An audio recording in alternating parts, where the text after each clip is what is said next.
a fita verdinha aparecendo. Quem eu sou? Somos do sim. Vamos lá, pessoal. Imagine por um momento o mundo sem um reino vegetal, sem o reino das plantas, sem as plantas. Com certeza não haveria vida, né? Porque a partir desse reino é onde o ser humano obtém um pouco de oxigênio, claro, e também sua energia, não é verdade? Então hoje vamos introduzir o estudo ao reino vegetal, ao reino das plantas, ao reino plant. Para nosso melhor entendimento, esse reino ele é dividido em 4 grupos, ok? Então nós vamos estudar um grupo por vez e vamos comparar para ver a semelhança e as distinções que estes vão apresentar, tá certo? Antes de introduzirmos para o primeiro grupo, temos que entender que todo ser vivo que pertence ao reino vegetal, ao reino das plantas, ao reino plant, ele será pluricelular, eucariótico e autótrofo por fotossíntese. Ok? Então, essas são as características básicas de todo ser vivo que pertence ao reino das plantas. Dito isso, pessoal, vamos para o primeiro grupo. Grupo das briófitas, né? O termo deriva do grego brion, que significa musgo, e phyton, que significa planta. De uma forma literal, planta, musgo, tá certo? Vamos ver algumas características gerais desse grupo. A primeira característica das briófitas é que são plantas avasculares, ou seja, são desprovidas de vasos condutores de seiva. E uma vez que elas não apresentam esses vasos, pessoal, elas não atingem um tamanho como uma árvore. Elas não conseguem atingir o tamanho de uma árvore, a altura, tá certo? Então, isso é um fator limitante, ok? São hidrodependentes, ou seja, dependem da água para conseguir fazer sua reprodução sexuada, tá certo?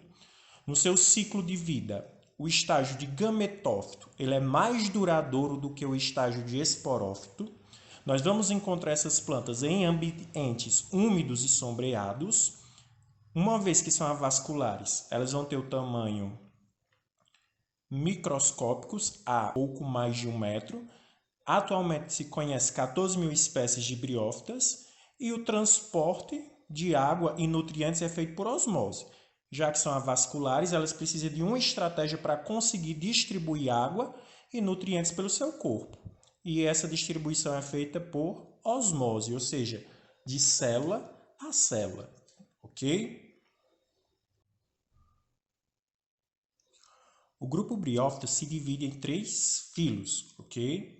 O filo briófita, que corresponde aos musgos, o filo hepatófita, que corresponde às hepáticas, e o filo anthocerófita, que corresponde aos anthocérios, tá certo?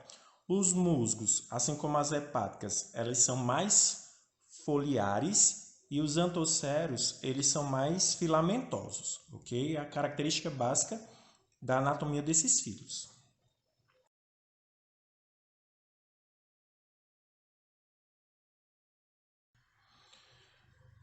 Na organização corporal de uma briófita, pessoal, nós vamos ter as seguintes estruturas. O rizóide,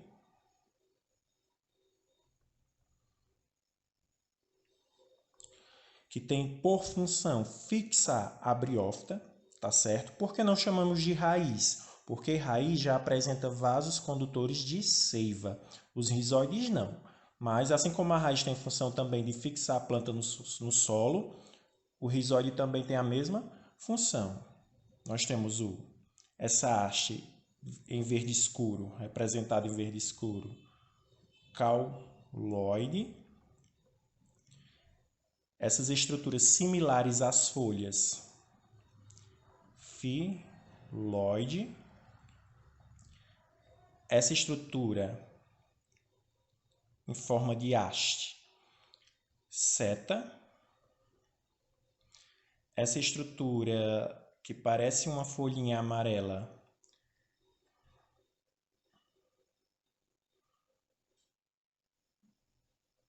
Calyptra. E essa estrutura mais interna é a cápsula. Ok?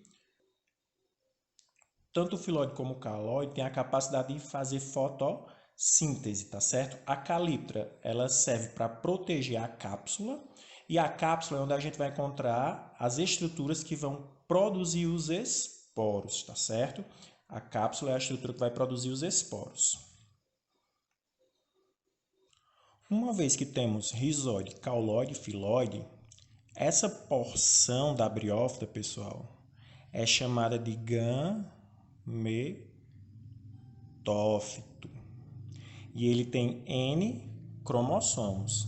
E essa porção, constituída pela seta, cápsula e caliptra, é o esporófito,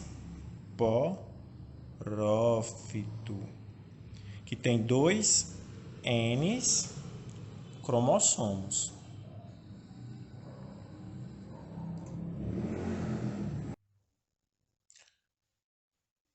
Ciclo de vida das briófitas, pessoal. O ciclo de vida das briófitas é haplodiplobionte, porque em um período da vida nós vamos ter o gametófito N e o esporófito 2 Ns de cromossomos, ok?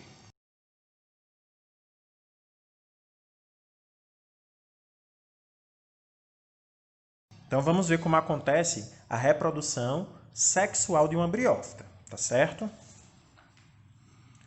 Então aqui, ó, eu tenho 2 briófitas, tá certo? Uma macho e uma fêmea.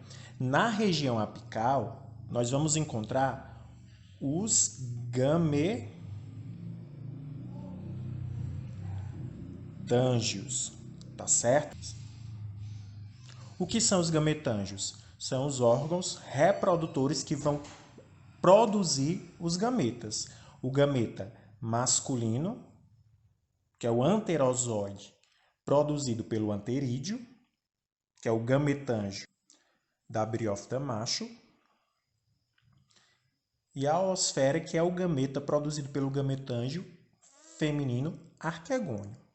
Tá certo? Uma vez que esses gametas são produzidos, em períodos de alta umidade, chuvas principalmente, os anterozoides são liberados na água e vão à procura do arquegônio. Uma vez que eles encontram o arquegônio, eles adentram, fecundam a oosfera, formando a célula ovo ou o zigoto. Uma vez que esse zigoto é formado, pessoal, na região apical, no arquegônio da briófita feminina, vai surgir o esporófito, tá certo? O esporófito irá surgir, e o esporófito é a fase 2N, né? O gametófito é a fase N e o esporófito a fase 2N. Nessa fase, o que é que acontece? A cápsula, que também podemos chamar de esporângio, que é a parte que irá produzir os esporos. Uma vez que esses esporos são produzidos, eles são liberados no ambiente e germina um novo gametófito, ou seja, uma nova briófita, e o ciclo começa novamente, tá certo? As briófitas também podem se reproduzir de forma assexuada, através de quê? De gemas ou propágulos. Tá certo? Algumas briófitas produzem gemas e essas gemas são liberadas no ambiente e germinam, surgindo uma nova briófita. Tá certo? Então aqui, pessoal, um resumo do grupo das briófitas. Tá certo?